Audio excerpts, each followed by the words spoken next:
Diputado primero del Ilustre Colegio de Abogados de Málaga, don Antonio Jurado Grana, señoras y señores académicos, señoras y señores.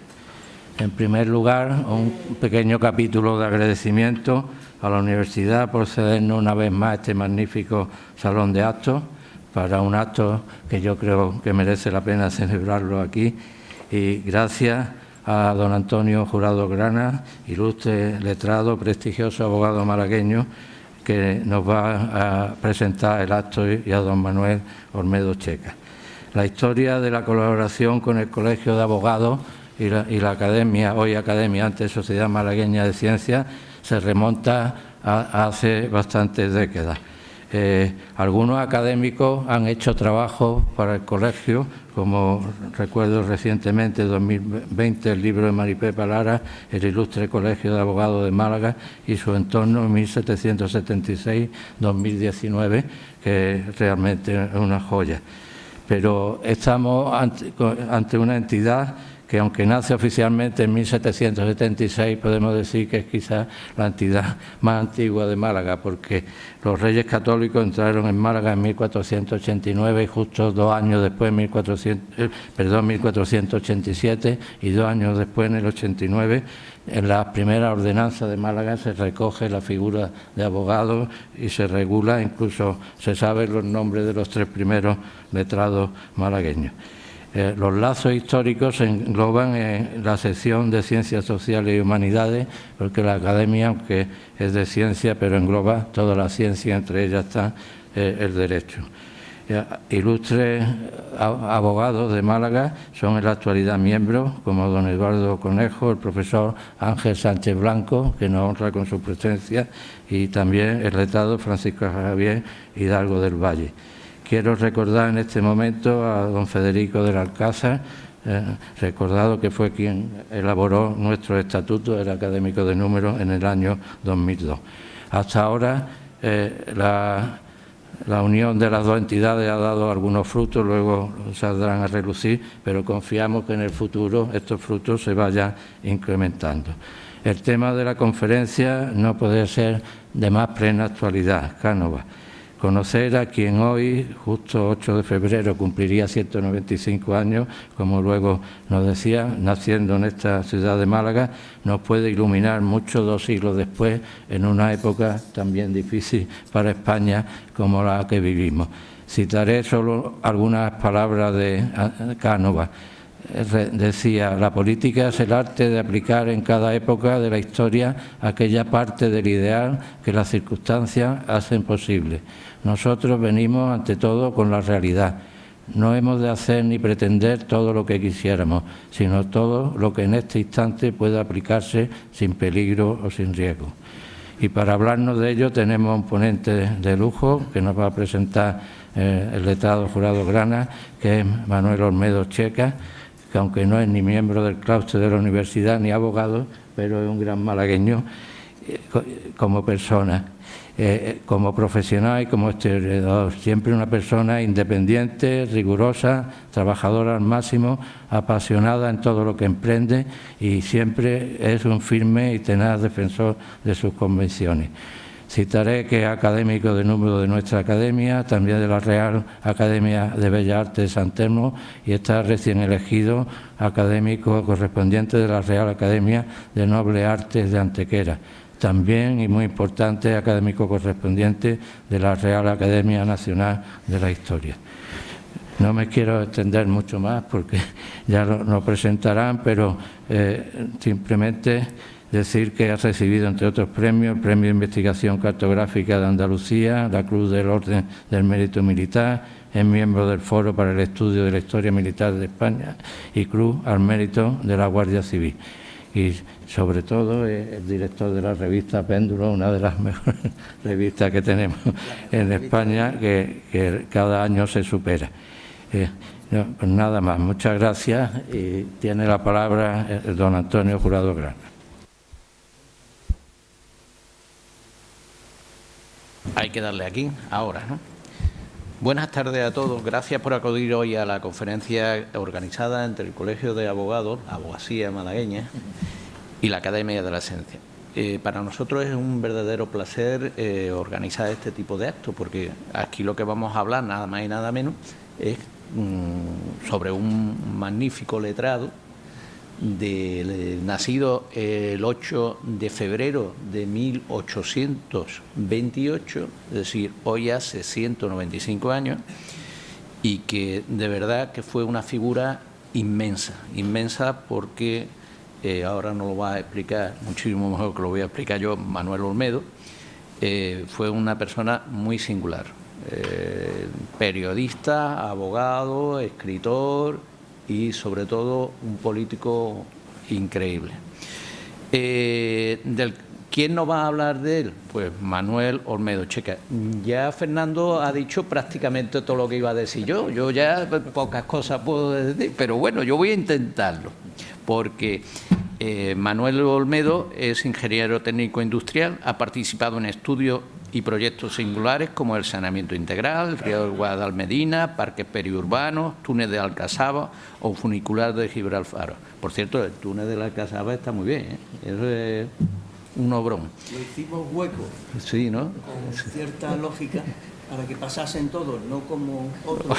Efectivamente, que no caben, pero bueno. Ha estudiado en su faceta de estudioso de la historia y de los personajes de la historia española. Ha estudiado a Cánovas del Castillo, a Rodríguez de Berlanga, José María de Zancha, Cristóbal Medina Conde o José Carrión de Mula, entre otros. Y ha investigado sobre el puerto de Málaga, cartografía histórica, infraestructura y urbanismo. Ha liderado el proyecto para recuperar la biografía de Bernardo de Galvez, que por cierto sus parientes viven ahí en Marbella y yo los conozco. Tiene unos 200 trabajos publicados, ha pronunciado unos 100 conferencias o más, yo creo que serán más, ¿no? Dirige la revista Péndulo, pero ya lo ha dicho Fernando, etcétera.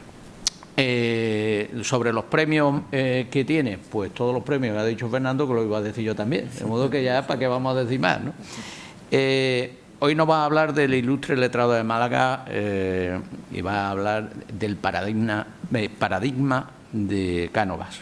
Antonio Cánovas del Castillo, nacido en 1828, de familia humilde y que se hizo a sí mismo de una manera... Yo cuando leo su biografía me quedo sorprendido y admirado. Por todo ello, yo creo que... no me voy a enrollar más y creo que Manolo nos va a hablar de ese paradigma y va a ser muy interesante. Muchísimas gracias, Manolo. Muchas gracias. Bueno, pues yo...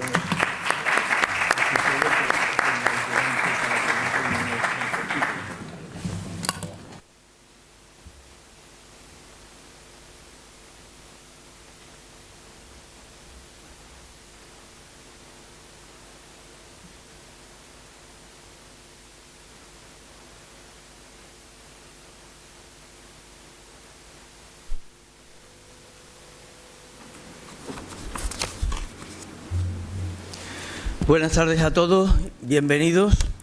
Muchísimas gracias, en primer lugar, a esta casa, a la Universidad de Málaga, que nos cede este magnífico salón, a don Antonio Jurado, por sus palabras. No han sido como yo las esperaba, porque las presentaciones tienen que ser como las minifaldas, cortitas y enseñar todo lo más posible, pero en fin, ha estado bien, muchas gracias. Y de nuestro querido presidente Fernando Orellana, pues, ¿qué voy a decir? Pues que le tengo un altísimo cariño y que le agradezco mucho el impulso que ha dado a esta iniciativa de recuperar la memoria de don Antonio Cánovas del Castillo. También muchas gracias, por supuesto, a Encarnación Fontao, que hoy por problemas familiares no puede estar. Lo mismo a Federico Soriguer, que es el responsable de la sección de Humanidades de la Academia. Y también a nuestro querido amigo Ángel Sánchez Blanco, con el que en varias ocasiones pues hemos intentado luchar por la memoria de don Antonio Cánovas. Por último, si no hubiese archivos, no podríamos estar hoy aquí, y los archivos requieren archiveros, y en este caso pues nos acompaña la archivera del Colegio de Abogados, Alicia López, a la que le agradezco hoy públicamente muchísimo su magnífica disposición a echar una mano cuando vamos los ratas de biblioteca a buscar datos, ¿verdad? En fin, pues vamos a comenzar con don Antonio. Aquí está.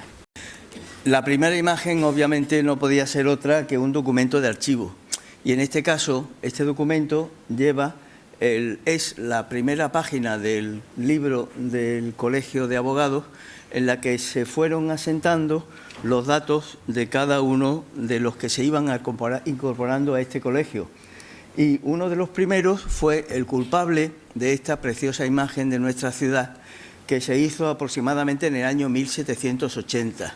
Fue un gran dibujante del que desconocemos datos, pero sí podemos decir que fue un gran optimista, porque pintó la Catedral de Málaga con 2 torres, que como bien saben no pudo construirse la segunda, dado que los fondos que había para ello se destinaron a la guerra contra los ingleses en favor de la independencia de Estados Unidos.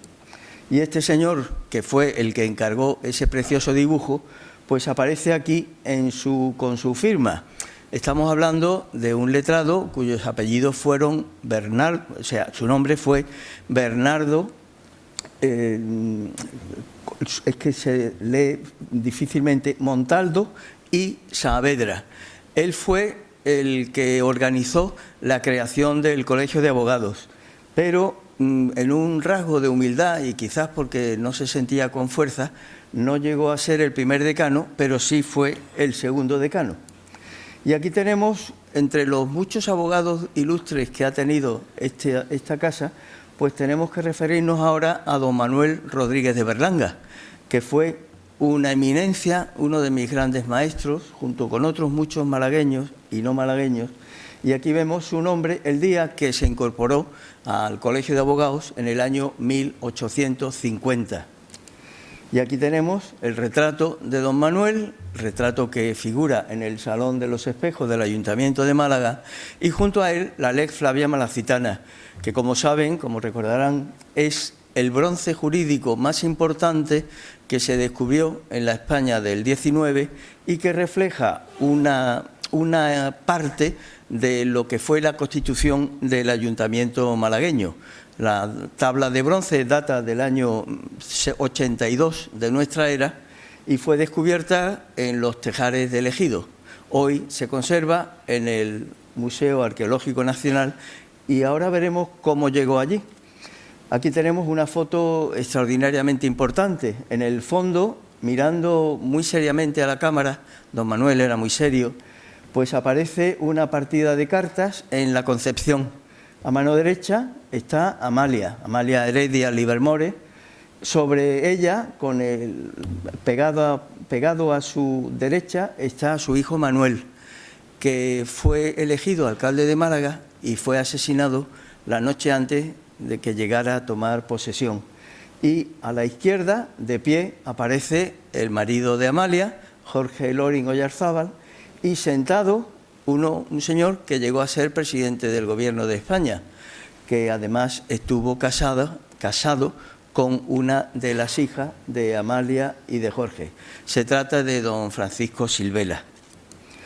Pero gracias a la documentación que pudimos localizar, merced a la extraordinaria colaboración de otro malagueño en el exilio de Madrid, don Miranda, su apellido es Miranda, Javier Miranda, pudimos conseguir un epistolario riquísimo, cerca de 400 cartas, y entre ellas estaba el proyecto del Museo Loringiano de la Concepción, lo cual es una auténtica maravilla. Y hablando de letrados, y como aquí ya se ha pronunciado el apellido Gálvez, pues no podemos olvidar a don José de Gálvez, que tuvo una trayectoria insigne y que en este escrito que ven aquí ahora mismo, pues pueden comprobar una de sus muchas actividades en favor de España, de Hispanoamérica y, por supuesto, de Málaga. Don José de Gálvez, cuyo retrato vemos aquí a la izquierda, está en poder de la familia Alarcón, y saludamos a un ilustre abogado malagueño, don Juan Alarcón, porque hoy... ¿Perdón? Bueno, Alarcón, ahí está, ¿no? Pues don José de Gálvez tuvo el gran detalle de que en los documentos oficiales, en el modelo de certificado, pues hacía constar, antes de nada, que era regidor perpetuo de la muy noble ciudad de Málaga. Y después seguía diciendo caballero Gran Cruz de la Orden de Carlos III, después del Consejo de Estado de Su Majestad, secretario de Estado y del Despacho Universal de Indias, y eso demuestra pues un cariño y una admiración por su tierra natal. De don José de Gálvez se puede decir mucho, pero lo mismo casi se puede decir de su hermano, cuyo retrato vemos ahora, de su hermano Miguel de Gálvez.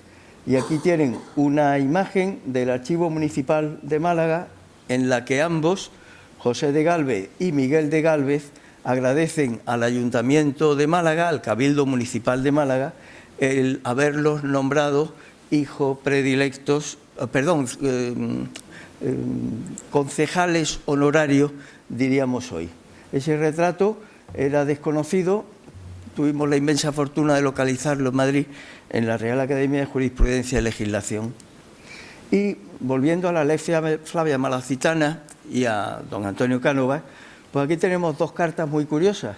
Una, la de la izquierda, es la que le escribe Jorge Loring a don Antonio Cánovas, y la de la derecha es la que le escribe don Manuel Larios, que fue el marqués de Larios, autor de esa gran operación urbanística que fue la construcción de la calle Larios. Pero es que en esta otra carta, don Manuel Rodríguez de Berlanga se dirige a don Emilio Hübner, que fue un alemán, quizás la segunda lumbrera más importante del siglo XIX respecto a los estudios de la romanidad. Y en ella, pues, don Manuel Rodríguez de Berlanga habla de un señor que se llama Gálvez y que se refería al padre del famoso médico malagueño don José Gálvez Ginachero, y es el que aparece en esa fotografía con una barba así de las que solo ocupan los carrillos del rostro. Y esto también es un homenaje a este abogado, don José Gálvez. En este caso era don José Gálvez González, porque el padre de este señor fue el que le avisó a la marquesa de Casa Loring que había aparecido una tabla de bronce con extraños signos en el ejido malagueño, y esa tabla de bronce pues fue la Lex Flavia Malacitana. Otros dos grandes abogados con los que tuve una entrañable y cordialísima amistad, el de la izquierda, Alfonso Canales, que tuvo una participación importantísima en el Colegio de Abogados de Málaga, y el otro, en la derecha, es Enrique Mapelli, que fue una persona, como persona extraordinaria, y como abogado una figura impresionante, porque fue el que, digamos, no descubrió, no es la palabra, fue el que desarrolló el derecho aeronáutico y del espacio, una disciplina que hoy es fundamental, sobre todo cuando hay globos que traspasan Estados Unidos sin que nadie se entere, ¿verdad?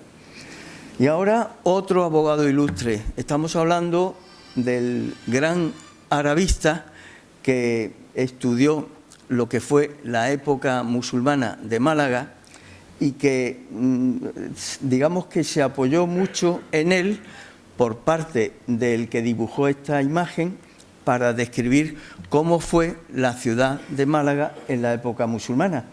En primer lugar, pues vemos el cauce del Guadalmedina, que bueno, ahora está, como se suele decir en Málaga, en poslado, pero el problema sigue existiendo. Luego hablaremos un poquitín del asunto, ¿verdad? Y luego tenemos las dos grandes torres, que eran los bastiones que defendían el puente de Santo Domingo, hoy sustituido por el llamado de los alemanes, y el resto, la ciudad musulmana rodeada de murallas. Hay una cosa curiosilla, y me permiten que busque un puntero porque...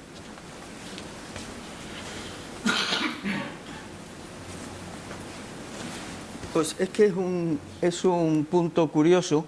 Esta es la Torre Gorda, es una torre avanzada sobre la muralla y unida a esta muralla, detrás de donde estaban las atarazanas, pues había un pequeño portillo, una pequeña puertecita. los malagueños del siglo XVI pues llamaron a esta pequeña puertecita la Puerta de los Gigantes.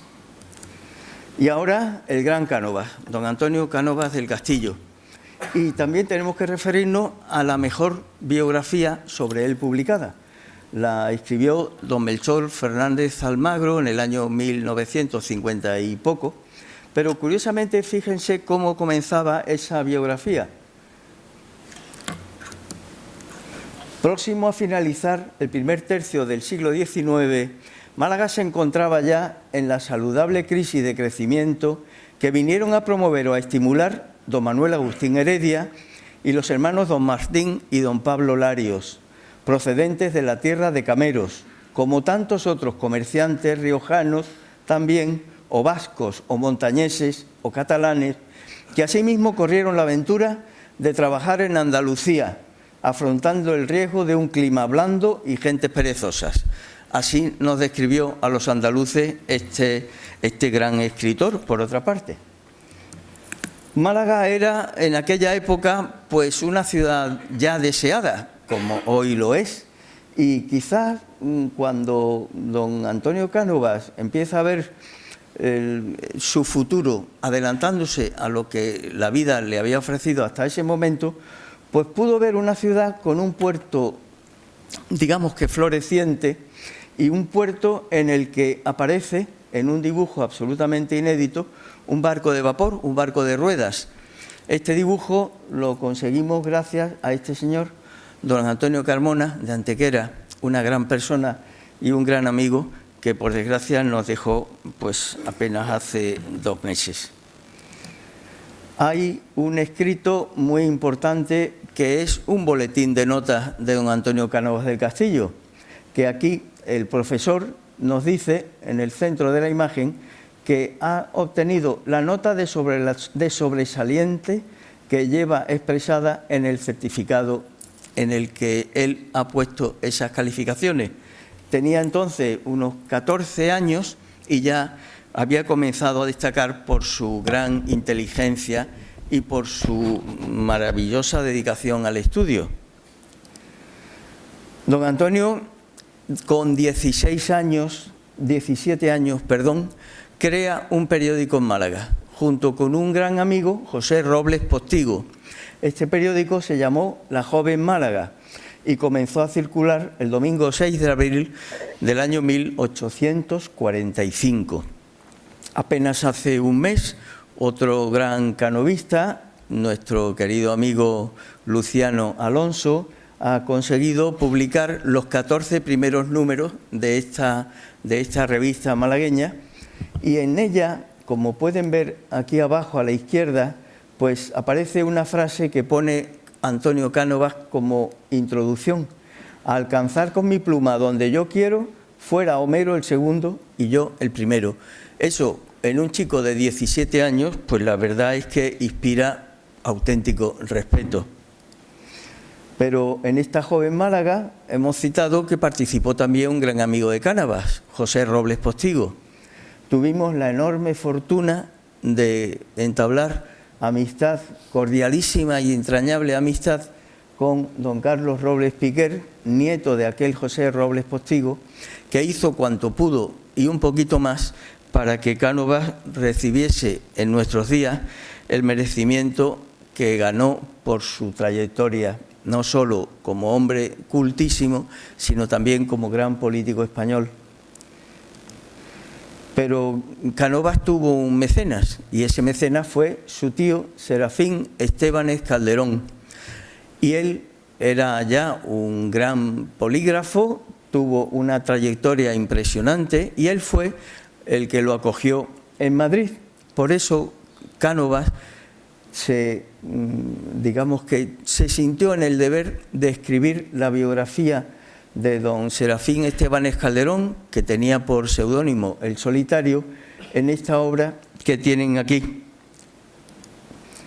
¿Cómo era la Málaga de entonces? Pues era una ciudad encantadora, no por ello una ciudad que careciese de miseria, pero era una ciudad abierta al mar, como hoy, y al mar debió Málaga siempre su progreso y sus adelantos. En este caso es una preciosa lámina que pintó un francés que vino a Málaga en el comedio del siglo XIX. Ya decía don Antonio Cánovas lo siguiente en esa biografía de su tío: Málaga, la ya trabajadora, fecunda y entonces y siempre deliciosa ciudad en la que él nació cual yo he nacido, poquísimo o nada le podía ofrecer. Está hablando de Serafín Estébanez Calderón. Las letras que en ella se cultivaban, como burlonamente solían decir sus propios hijos, no eran otras que las letras de cambio. No tenía universidad, ni más cátedras que las de los conventos, ni más escuelas que las de instrucción primaria. En aquella época, Málaga, como el resto de España en una cifra media, podía tener alrededor del 85 o el 90% de analfabetos. Ya me dirán cómo se podía gobernar un país con ese nivel. Pero de lo más sabroso del tío de Cánovas, de don Serafín, es el verso que le dedicó a este otro polígrafo, don Bartolomé José Gallardo, que me van a permitir que lea rápidamente. Caco, cuco, faquín, bibliotipirata, tenaza de los libros, chuzo, púa de papeles, aparte lo ganzúa, hurón, carcoma, polilleja, rata, uñilargo, garduño, garrapata, para sacar los libros, cabria, grúa, argel de bibliotecas, gran falúa en corso, haciendo cala y cata. Empapas un archivo en la bragueta, un simancas te cabe en el bolsillo. Te pones por corbata una maleta, juegas del 2, del 5 y por tresillo. Y al fin te beberás como una sopa llenas de libros, África, Europa. ¿Por qué? Porque el señor don Bartolomé José Gallardo alcanzó fama de que le gustaban los libros y digamos que se los afanaba, con lo cual en estos versos lo ponía de pirata para arriba. Cánovas tuvo también una vena poética, y aquí hay uno de esos versos, dedicado a una malagueña. Si vas, hermosa, a la ciudad querida que en jazmín y azahar labró tu cuna, dile que paso en lamentar la vida, que de ella me separe la fortuna. Y es lógico, él desde aquel exilio madrileño pues se encontraba pues muchas veces añorando su tierra natal. Cánovas, digamos, da el gran salto a la política después de hacer una importante labor como gran periodista, gracias al general O'Donnell, que años después sería un gran héroe de España después de la guerra contra Marruecos y la batalla de Tetuán. O'Donnell lo llamó lo contrató para que organizase su biblioteca, y ahí fue en donde Cánovas pudo comenzar el contacto directo con la política. En el año 1854, después del golpe que da O'Donnell, Cánovas es, digamos, elegido, esa es la palabra, como diputado para las próximas Cortes, y eso supuso que de los 13.000 votos posibles sacó 10.900, lo cual constituye una muestra más de la gran popularidad que tenía en su época. Y aquí hay un detalle muy curioso. Don Joaquín Díaz García fue el padre de los hermanos Díaz de Escobar, cuyo archivo, por fortuna, se conserva hoy por la Fundación Unicaja en el llamado Archivo Díaz de Escobar o Museo de Artes Populares. Este señor le escribe en mayo del año 1862 por una cosa muy doméstica. El puerto impide que los malagueños se bañen dentro del puerto, que era una gran playa que había delante de la aduana y delante de la cortina del muelle. Y le escribe a don Antonio contándole el tema. Claro, pensar que un señor que tiene un cargo altísimo y, en fin, unas ocupaciones muy serias, pues Cánovas le contesta: no se preocupe, como hijo de Málaga y representante de Málaga, nada de lo que hoy ocurra puede serme indiferente. Y eso lo que hace es parodiar, digamos, parafrasear las palabras que pronunció un gran polígrafo romano. Don Antonio, el 2 de marzo de 1864, es nombrado ministro de la Gobernación. Tenía entonces 36 años. Y fíjense qué curiosa la vestimenta, que claro, al ser el jefe de la policía, pues en esa vestimenta los adornos son ojos para estar pendiente de lo que pasa. Un detalle curioso, ¿verdad? Pero a partir de esa época empiezan los problemas en España, debido en gran parte a una circunstancia a la que luego nos referiremos. El desastre económico que era España, la corrupción imperante, que provocó la caída de la monarquía borbónica con la reina Isabel II, y que esa caída se debió pues a que 3 militares, el general Prim, el general Serrano y el almirante Topete, pues dieron ese golpe de Estado y con él cambió el rumbo de España. La gloriosa, como se llamó a la Primera República Española, llegó pues con la alegría de prácticamente toda la población, y eso motivó la marcha de Isabel II, que aparece aquí reflejada en uno de las viñetas satíricas de la época. Pero claro, ya empieza el problema. Aquí tienen a la República Española, que está entre los federalistas, es decir, digamos los autonomistas, y por otra parte la facción contraria, que cada uno tira de España para que sirva a sus intereses. Ese ha sido el sino de nuestra nación. Y aquí tienen la otra faceta lamentabilísima. Dice la viñeta: fíate de la Virgen y no corras. ¿Por qué? Porque España está entre dos grandes grupos de potencias europeos. Los de la izquierda, viva Carlos VII, pues es el grupo que preconizaba que los Borbones estuvieran nuevamente en el trono de España. Por eso el que está subido a mano izquierda, en la zona izquierda, es el descendiente de Napoleón.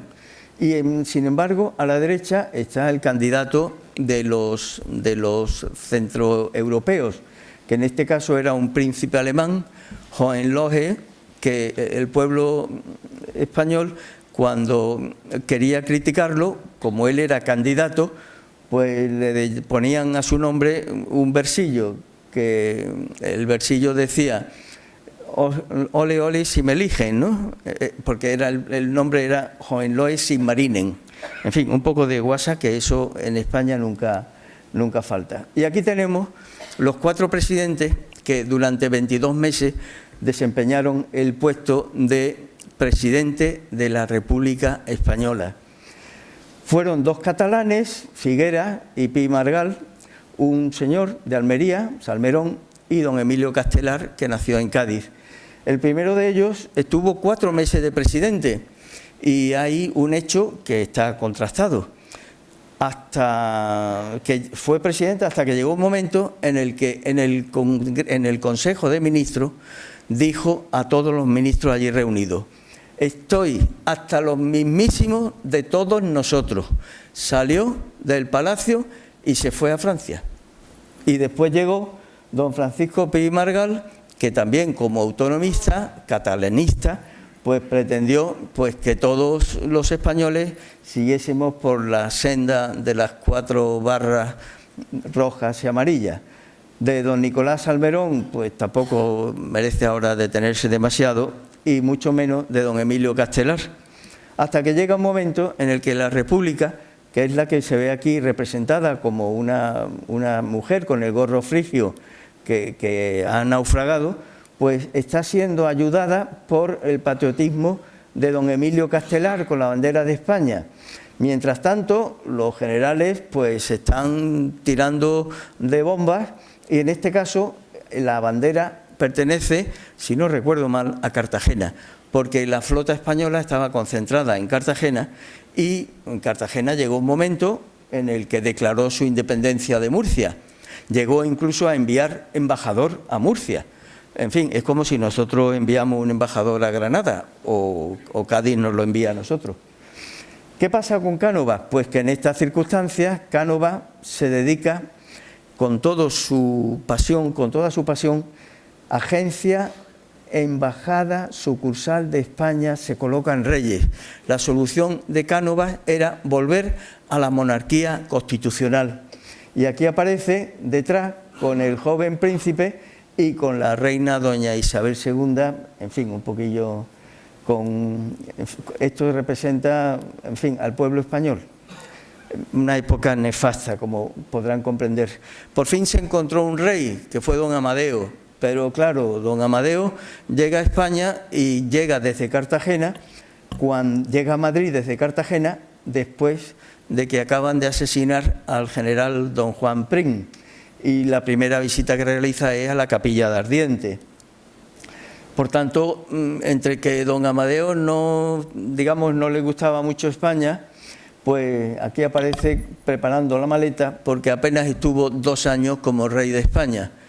Y la cosa pues terminó en el Congreso de los Diputados. No se crean que Tejero fue el único, porque el general Pavía, que vemos aquí, entró con sus tropas en el Congreso de los Diputados pegando tiros, y de ahí que esta viñeta se titule La memorable batalla de Pavía. Hasta que llega un momento en el que Cánovas, después de hacer público el manifiesto de Sanders, que se pudo redactar en Málaga, en la Concepción, pues se forma un ministerio regencia presidido por él, que lo tienen aquí, y se proclama al rey Alfonso XII como rey de España, con un pequeño golpe militar que era inútil porque ya estaba pactada la llegada a España del rey. Cánovas es, por tanto, el presidente de este gobierno provisional, que también fue a la vez el representante de España a nivel nacional. Él ocupó el puesto del rey mientras que el rey venía. La entrada del rey Alfonso XII en Madrid pues fue impresionante, fue apoteósica. Tan es así que el pueblo, que le recibió en las calles gritando por todas partes, pues le asombró a un periodista inglés que vino a hacer la reseña de ese acto, y ese periodista inglés se dirigió a uno de los madrileños que estaban gritando y le dijo: ¡qué barbaridad! ¿Cómo gritan ustedes? Y el madrileño respondió: pues si viera usted cómo le gritábamos cuando echamos a la madre. En fin, las cosas que nos ocurren. Cánovas, una de las primeras cosas que hace es la Constitución de 1876, que la hizo él personalmente y que duró casi 55 años, aunque por desgracia con la muerte de Cánovas pues fue perdiendo, digamos, su virtualidad, su objetivo, porque el objetivo era hacer una España más unida, más grande, más justa. Y aquí tienen el proyecto de Constitución, la primera página. En el título primero, como suele ocurrir en todas las constituciones, se define en primer lugar quiénes son españoles. Y aquí, digamos que llega el momento de contar otra nueva anécdota de Cánovas. Y es que cuando se estaba debatiendo en el Congreso este artículo primero, pues había opiniones distintas, como es normal, ¿no? Y Cánovas, ya harto de oír esas distintas opiniones, pues dijo: son españoles los que no pueden ser otra cosa. Claro, esto lo dice un malagueño en Málaga y no pasa nada, porque todos sabemos lo que está diciendo. Pero eso, dicho en Madrid, en el Congreso de los Diputados, en fin, supone que alguno se lo recriminó. Y así todavía se mantiene en algunos investigadores, digamos, poco investigados. Empieza entonces el Rigodón. Empieza el Rigodón porque las múltiples facciones políticas españolas, más otros factores de los que luego hablaremos, provocan que, en este caso, el Cánovas aparezca en una corrida de toros encima de uno de los que solía llevar al torero después de terminar la corrida, pero aparece como picador, porque al que están picando es a Sagasta, que fue el otro gran referente, el jefe de la oposición. Dentro de todo esto pues están los ministros que intervienen en la corrida, y luego pues aquí, para terminar de arreglar el problema, pues un mono con un trapecio, ¿verdad? Y en este Rigodón, que en este caso es un cancán, como la época, pues Cánovas aparece en esta esquinilla viendo lo mismo que el general Serrano, aparece viendo cómo el que fue el cuarto presidente de la República está bailando con la Constitución de 1869, mientras que el otro, que es don Práxedes Mateo Sagasta, está bailando con la Constitución de 1876, porque aquí nadie se movía de sus ideas. Pero por fin llega el rey Alfonso, y llega el rey Alfonso, como antes hemos visto, pues gracias a un círculo, que fue el Círculo Alfonsino de Madrid, en el que el alma fue nuestra ya conocida Amalia Heredia Livermore, la marquesa de Casalorín. Esta es la entrada de Alfonso XII. La doctrina política de Cánovas: únicamente cabe la libertad donde hay un Estado muy fuerte y muy poderosamente constituido. Y no señalo a nadie.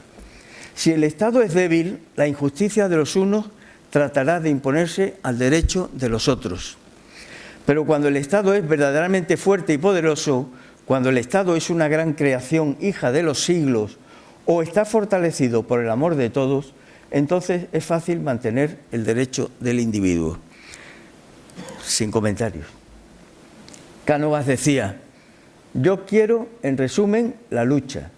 Nuestra vigente Constitución quiere la lucha. Con la lucha se mantiene la actividad humana. Con la lucha y la controversia se forman los grandes caracteres, se desarrollan las inteligencias, se acrecienta el hombre. De la controversia nacen las ideas, los progresos, el bienestar público. De don Antonio Cánovas, pues hubo multitud de reproducciones, no había tele, no había radio, y le agradecemos a un querido amigo, compañero de la Academia, don Víctor del Río, que está por aquí, por algún sitio, que nos haya facilitado una imagen que es esta, en la que don Antonio lleva solamente una condecoración, que es la misma que lleva aquí, pero en formato pequeño, que es el Toisón de Oro, la máxima condecoración que pueden conceder el rey de España. De todas formas, hay un detalle. A don Antonio le dijeron alguna vez: ¿y usted por qué no es conde o duque o marqués? ¿Por qué el rey no le concede esa merced? Y él dicen que dijo: es que yo soy el que hace los duques, condes o marqueses, ¿verdad? Nunca admitió un título nobiliario, salvo cuando ya es asesinado, la reina regente se lo concede a su viuda. Bueno, efectos del chocolate de Sagunto. Hemos dicho antes que en Sagunto fue donde se proclamó a Alfonso XII rey de España, adelantándose a lo que ya estaba pactado. Y aquí aparecen con mucho salero Cánovas del Castillo, vestido de pobre, con un libro que le hizo famoso, aunque un libro que él jamás volvió a reeditar porque se dio cuenta, si no pienso mal, que no había profundizado bastante. Era un libro sobre la decadencia de España en la época del rey Carlos II, los Austrias finales.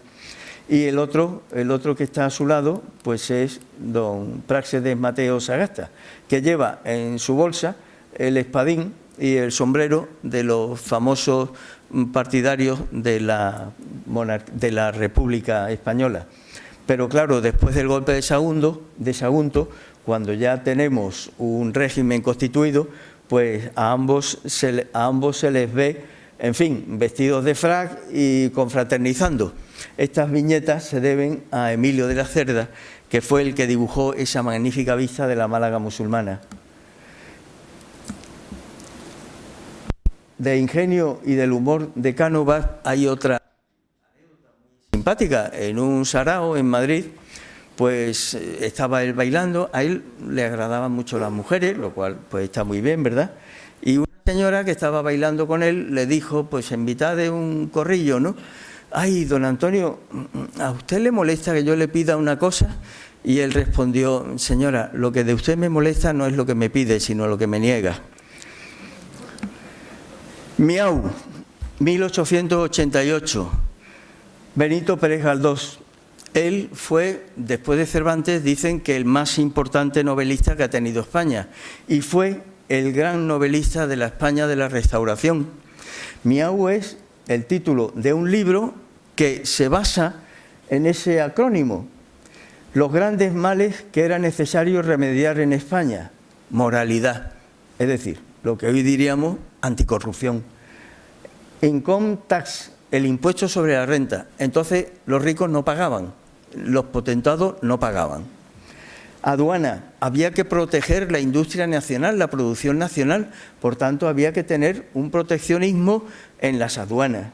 Y por último, unificación, es decir, cada uno pedía dinero a un banco, francés o inglés, fundamentalmente, y no existía lo que hoy es la deuda pública, que bueno, ha dado lugar en estos días a que haya muchas personas que quieren comprar los famosos bonos del Tesoro, ¿verdad? Pues de ahí viene el nombre de la novela de un personaje que resulta que su tragedia es que después de 34 años de estar de funcionario, le faltaban 2 meses para poder tener derecho a una pensión y al final no lo consiguió, Villamil. De Cánovas podemos decir que fue un gran polígrafo y que él perteneció a las 5 reales academias que había entonces en España, y una de sus grandes iniciativas culturales para recuperar el buen nombre de nuestra nación fue crear la historia de España. Por desgracia no pudo ser terminada. Únicamente cabe la libertad, decía Cánovas, donde hay un Estado muy fuerte y muy poderosamente constituido.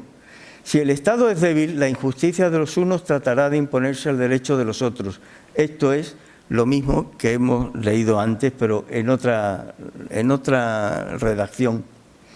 Y aquí volvemos a Málaga. Esta es la idea que el puerto de Málaga quiso llevar a término en los terrenos de su propiedad. Como podrán ver, esos terrenos ocupaban lo que hoy ocupan el Paseo de los Curas, el Muelle de Heredia y la zona que hoy ocupa el Parque de Málaga. El puerto quiso urbanizar estos terrenos, construir en ellos para poder financiar las obras de los nuevos muelles que están aquí proyectados. Pues bien, este es el proyecto que hizo el ingeniero de caminos, don Rafael Yagüe, el año 1876, recién aprobada la Constitución, y con este proyecto se comenzaron las obras, pero hubo un momento en el que falló la financiación, de modo que Cánovas lo que hizo fue gestionar un préstamo del Estado a la Junta de Obras del puerto, y con ello la obra se pudo concluir. Pero es que además, en el Palacio del Congreso, el 11 de mayo de 1889, don Antonio lideró a un grupo de congresistas, de diputados, entre ellos el que fue su delfín, Romero Robledo, y algunos más, con objeto de que el Guadalmedina pudiese formar parte de ese paquete de obras para resolver lo que era un gravísimo problema para Málaga y que aún hoy lo sigue siendo, el problema del Guadalmedina.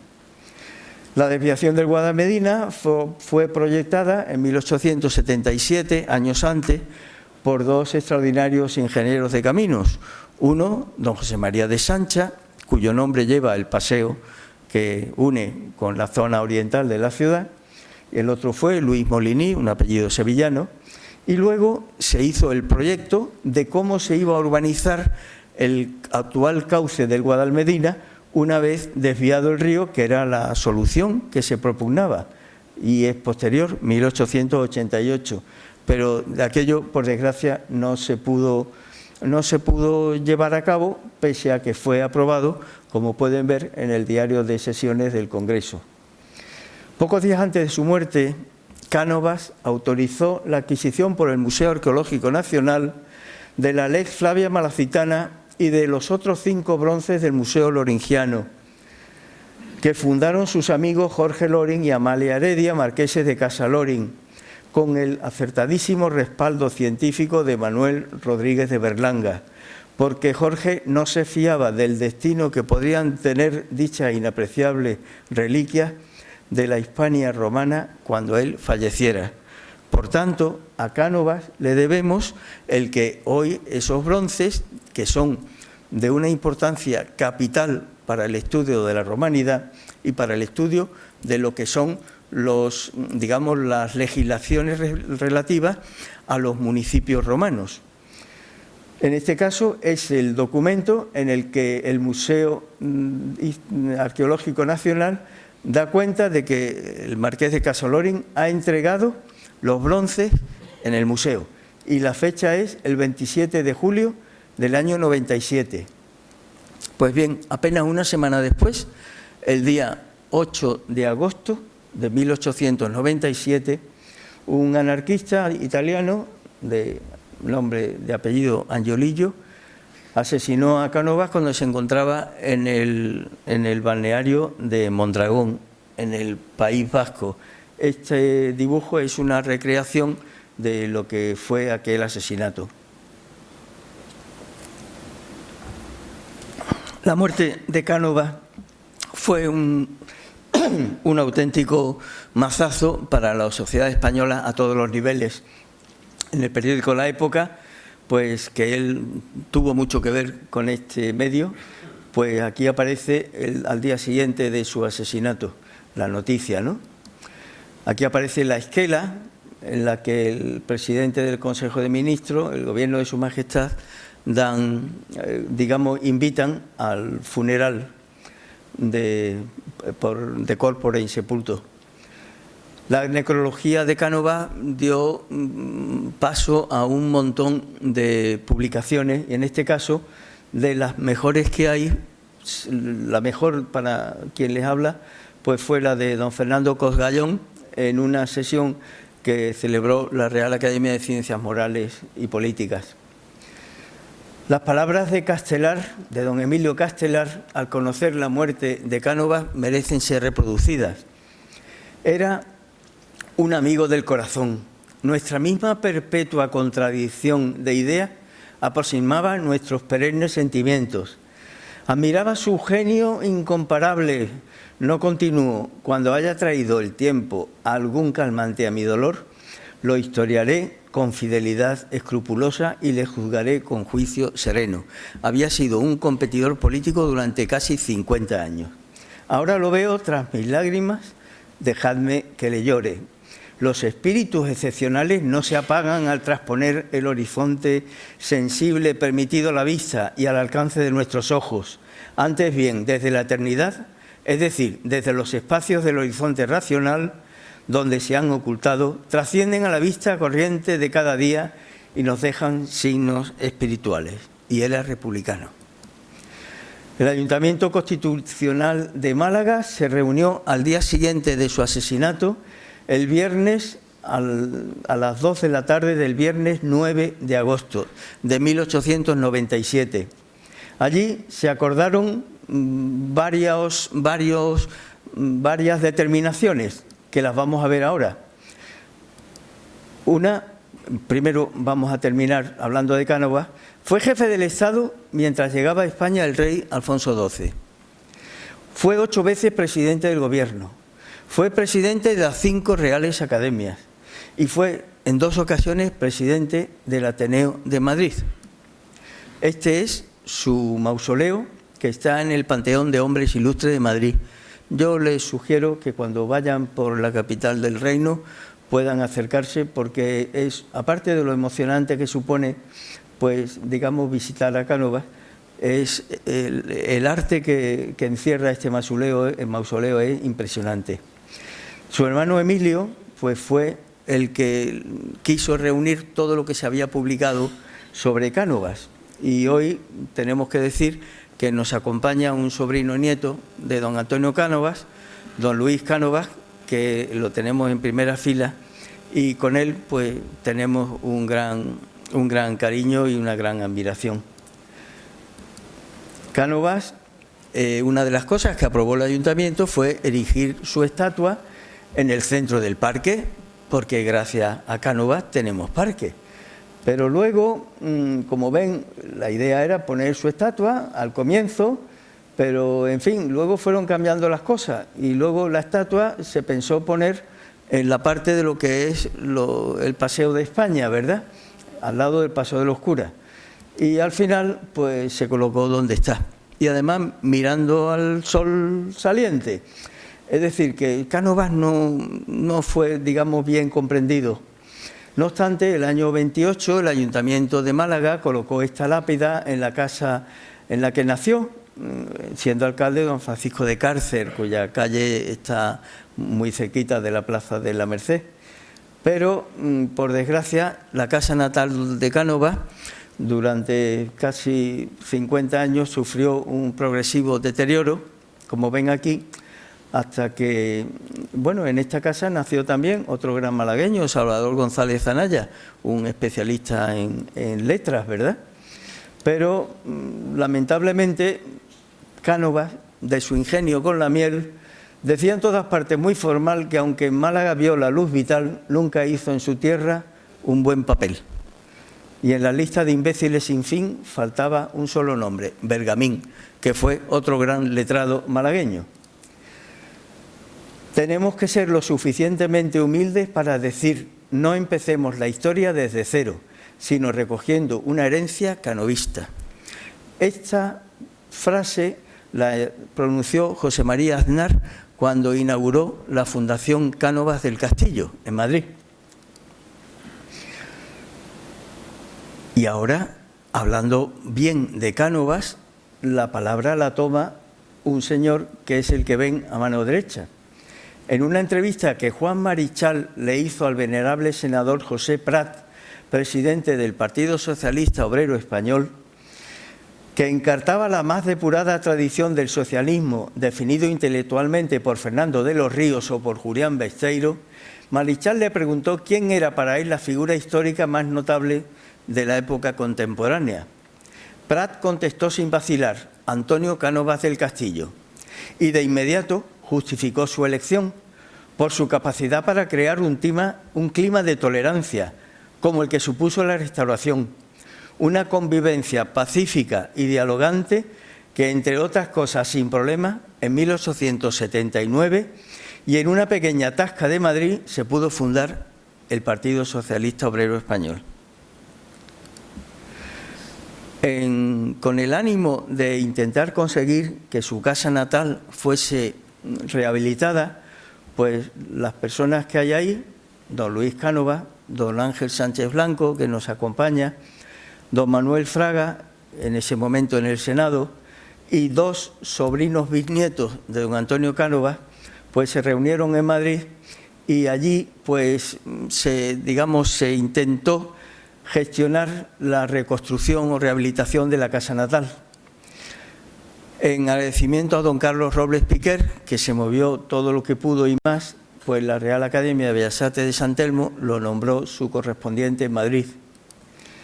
Y de don Carlos Robles, con el que tuve una entrañable amistad, pues me queda este recuerdo, que es la dedicatoria, cuando se publicaron las obras completas de Cánovas, gracias, como pueden ver aquí, a Unicaja y a su vicepresidente, don Mariano Vergara. Entonces yo hoy he traído un pequeño obsequio que me van a permitir le entregue a don Antonio Jurado, porque son las obras completas de Cánovas.